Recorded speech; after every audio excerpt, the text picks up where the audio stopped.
education must not simply teach work, it must teach life. With this quote from W.E. Du Bois, I welcome you to another edition of this wonderful program on radio, Education Today. Education Today is a program that aims to call the attention of the public to education matters as they affect the effective running of the educational system and the achievement of educational goals. This comes on air every Saturday from 3 o'clock to 4 p.m. West African time on this station, Light Radio. I am Nima. Our goal is to educate, inform, orientate, and entertain the society on educational matters, address issues affecting the educational system, influence public opinion, and drive effective educational policy directions to guide the formulators and implementers. For your comments, questions, and contributions, you can reach us on Facebook via www.facebook.com/lightradio, Twitter at The Light Radio, Instagram light_radio, YouTube Light Radio. You can also call or send a message to us via SMS or WhatsApp on 0809-738-4000. We'll go on a quick break. When we return, the program continues. Please stay with us.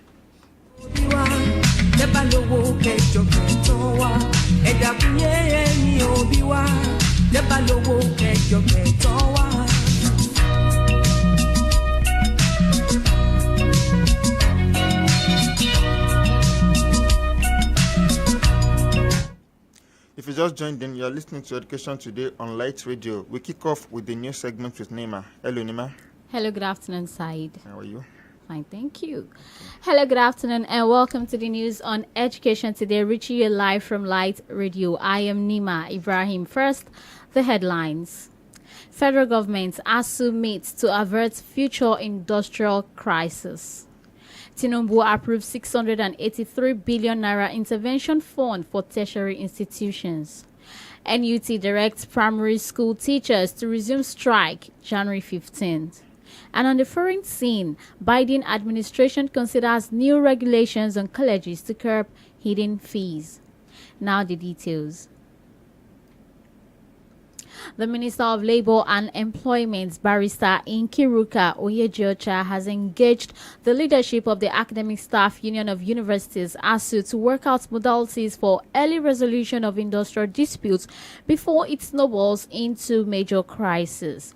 Oyejiocha, who presided over the closed-door meeting at the Federal Ministry of Labour and Employment, urged the Academic Staff Union to join forces with government for the collective good of the country. She said the renewed hope agenda of the current administration should serve as a clarion call for every sector of the country, including education, to move on the same pace. Oyejiocha also craved the indulgence of the leadership of the union, led by its president, Comrade Emmanuel Oshodeke, to allow the ministry know all the problems of the union, as she said such measures would foster mutual understanding in forestalling future industrial disputes. Lastly, she noted by prioritizing open communication and proactive problem solving, both parties can work together to ensure a smooth academic session in 2024 and beyond, thereby paving the way for a vibrant and flourishing educational landscape.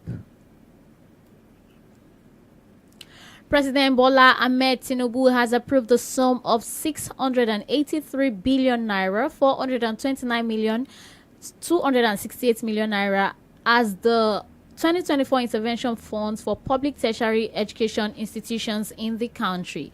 The Executive Secretary of Tertiary Education Trust Fund, Test Fund, Sonny Echono, disclosed this on Friday during the fund's strategic planning meeting with heads of beneficiary institutions in Abuja. Echono said from the total, 90.75% was budgeted for direct disbursements and 8.94% for some designated special projects. A stabilization of 2.27% was also allowed to enable the fund respond to emerging issues. He also disclosed that each university shall get for the year 2024 intervention cycle the total sum of 1.9 billion naira, each polytechnic 1.1 billion naira, and each college of education shall get 1.3 billion naira equally. According to reports, this year's intervention witnessed a boost as compared to last year's, which saw the disbursement of over 320 billion naira. The Nigerian Union of Teachers (NUT) Federal Capital Territory Wing has directed primary school teachers in the territory to resume strike on January 15th.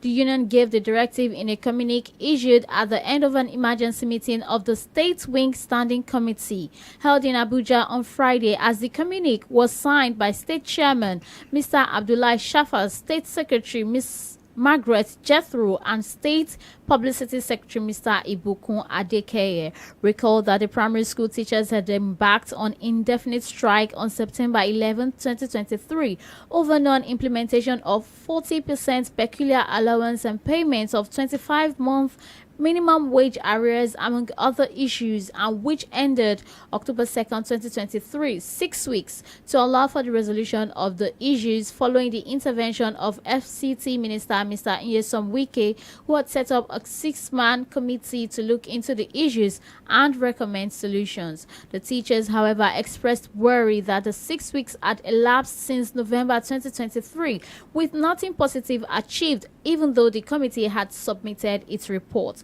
Therefore, the union has warned that all secondary school teachers in the FCT would also join the strike from January 22nd if the demands of the primary school teachers were not met before January 19th, 2024. The University of Lagos, UNILAG Akoka, has produced a new set of first-class graduates totaling 340 across various disciplines out of a total of 10,578 undergraduates who will be convoking at the university's 54th convocation ceremony slated for next week. Similarly, a total of 6,886 students in postgraduate studies, including 31 international students in master's programs, will be graduating at the event, with 337 of them going home with distinctions. The university will also confer for the exemplary contributions to their professions and humanity honorary doctorate degrees on 3 eminent professors, namely Toyin Falola, Jacob and Francis Sanga Mosike Chair at the University of Texas at Austin, Atahiru Jega, former chairman of the Independent National Electoral Commission, and Phyllis Kanki of the Harvard Chan School of Public Health, Boston. The Vice Chancellor of UNILAG, Professor Folashade Ogushola, made this disclosure on Wednesday at the university's 54th pre-convocation press conference held on campus, with all 3 deputy vice chancellors and other top management officers in attendance. Also, according to her, this is the first time in history that UNILAG will record up to 340 first-class graduates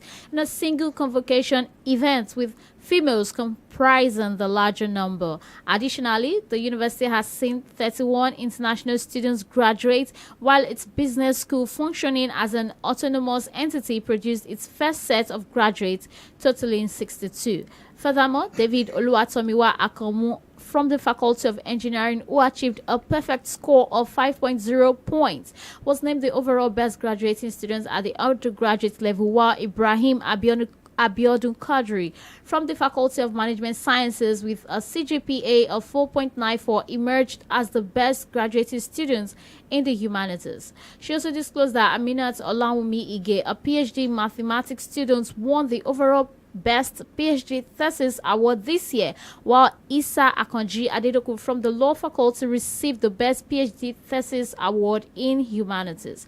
Lastly, the convocation event is set to commence on Monday, January 15th, with an exhibition and convocation lecture to be delivered by Professor Toyin Falola. The congregation for the award of first degrees, diplomas, certificates, and prizes will take place between Tuesday and Wednesday, and that for masters, postgraduate diplomas, PhDs, and honorary degrees will be held on Thursday. And on the foreign scene, the Biden administration is set to be considering new regulations on colleges to curb hidden fees for things such as food and textbooks in the country.